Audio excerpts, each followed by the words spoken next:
Sobat Alam Pacitan, kembali lagi di YouTube channel Sekolah Alam Pacitan. Kali ini kita akan mengenal salah satu hasil laut di Kota Pacitan yang sangat populer sekali kali ini, yaitu ada lobster.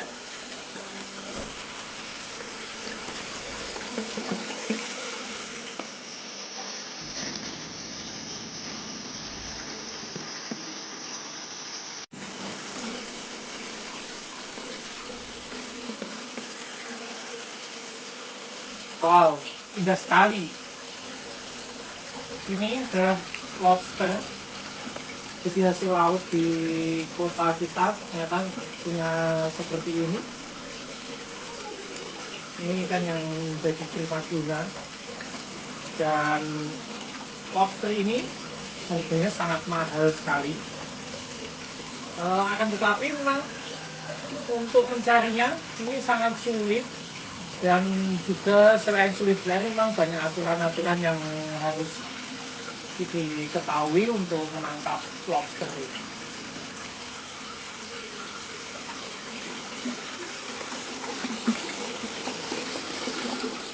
Nah, kali ini kita sudah bersama Pak Edi. Jadi Pak Edi ini pemilik tempat ini. Dan kebetulan juga Pak Edi ini adalah ayahnya Kak Irsa dari sekolah 3, saat ini masih duduk di kelas 4. Yuk kita tanya-tanya langsung aja. Ya. Jadi ini sejak kapan Pak dengan mulai bisnis ini? Sebenarnya bisnis ini dimulai dari sejak ayah saya, jadinya ini turun ya. Nah, jadi ini memang bisnis yang sudah turun temurun dari bapaknya Pak Edi, kemudian juga dilanjutkan oleh Pak Edi. Kemudian ini ada jenis-jenis lobster apa aja Pak? Sebenarnya jenisnya banyak. Kalau yang ini yang pasir, ini lobster king ya. Kalau yang ini yang batu, terus ada yang hipas tapi kebetulan nggak ada. Terus ada yang bambu, ada yang mutiara, dan juga ada yang apa lagi itu gajah. Ya. Dan kebetulan yang kalau musim itu musim hujan semua ada. Ini lagi musim bagus ini. Ya, musim bagus. Nah, yang menjadi primadona, salah satu primadona lobster itu yang jenis apa? Yang mutiara. Oh iya, mutiara itu ya. Adalah primadonanya. Nah, untuk penangkapannya sendiri Pak, ini bagaimana? Ya, nangkap sendiri ke laut atau mungkin ada nelayan yang sudah menjadi langganan mensetor ke sini? Bagaimana? Untuk saya penangkapannya dari nelayan, dan juga nelayan tebing, juga ada nelayan yang dari satu karung yang pakai kapal.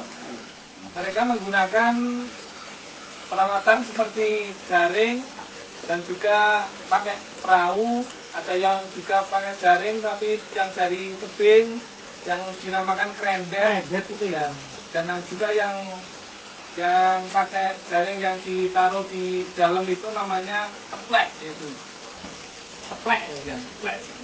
Jadi banyak sekali cara-cara dan alat yang digunakan untuk menangkap ini. Yang tentunya sesuai peraturan pemerintah yang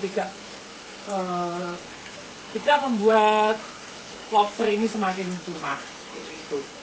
Nah, Pak, untuk bisnis lobster ini sendiri kan sangat diatur oleh pemerintah, terutama untuk penangkapan, yaitu untuk ukuran yang boleh ditangkap dan tidak boleh ditangkap. Nah, untuk lobster ini memang ada ukuran-ukuran tertentu itu bagaimana Pak? Memang seberapa yang boleh ditangkap dan tidak boleh? Untuk yang boleh ditangkap itu ukurannya sekitar 160 gram itu boleh ditangkap. Yang kurang dari itu di bawah 160 gram itu belum boleh. Dan kita harus sesuai peraturan pemerintah harus mengembalikan lagi ke laut supaya tidak punah. Untuk pelestarian anak cucu kita. Iya, bagus sekali. Dan itu untuk realisasinya memang pemerintah selalu mengontrol ya Pak ya? Ya, setiap 3 bulan sekali ya dari TV yang dari Bandung itu selalu Dari awasi, itu. ya. Oh. Ya demikian tadi beberapa ulasan dan juga bincang-bincang kita dengan Pak Edi tentang lobster dan juga jenis-jenisnya. Terima kasih untuk Pak Edi, terima kasih informasinya, terima kasih juga ilmunya. Semoga bermanfaat untuk kita semua dan yang pasti semoga usahanya semakin sukses. Ya, terima kasih Pak Edi.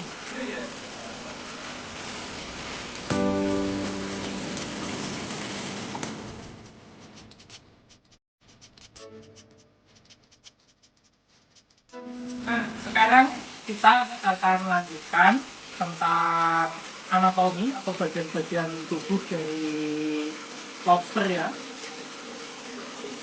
Kita mulai dari yang paling atas ini, yang kayak sumut ini, nama sumut ya jempak. Ini digunakan sebagai antena atau sensor untuk mendeteksi ketika dia di laut, seperti untuk mengukur kadar airnya, kadar garamnya. Jadi dia tidak akan tersesat ke sungai yang memang kurang garam. Kemudian masuk di sini, ini adalah matanya. Ada 2 ya matanya ya, terlihat menonjol sekali. Kemudian lagi ini yang terbesar ini adalah kepalanya, dan ini cangkangnya. Jadi kepalanya itu terlindung, sangat terlindung sekali. Cangkangnya ini keras dan berduri.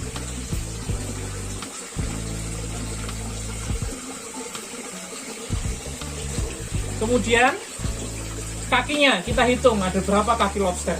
Ada 1, 2, 3, 4, 5, 6, 7, 8, 9, 10, 11, 12. 12 ini termasuk tangan ya. 2 ini tangan, biasanya digunakan untuk masukkan makanan-makanan kecil ke dalam mulutnya untuk membantu ketika dia makan. 2 ini adalah tangan. Kemudian di sini ada mulut. Nah, mulutnya ada di tengah sini.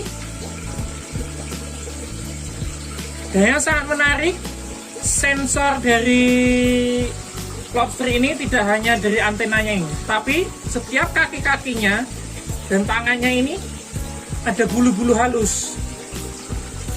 Bulu-bulu halus.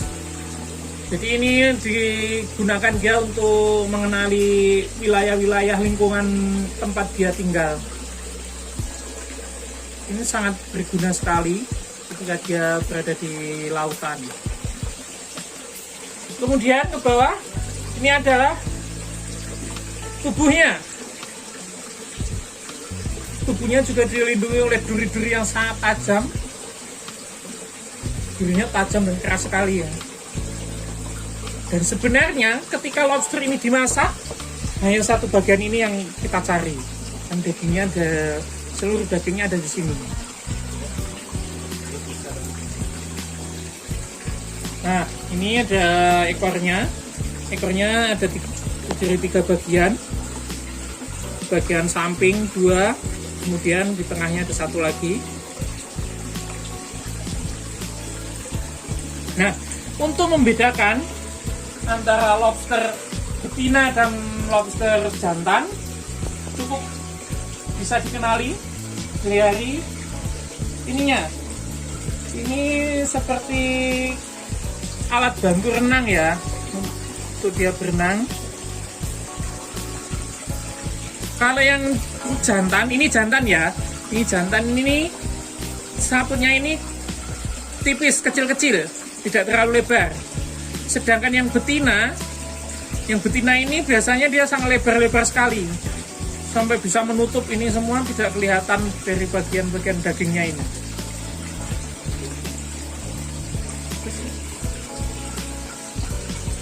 Nah, itu tadi bagian-bagian tubuh dari lobster. Semoga bermanfaat untuk kita semua.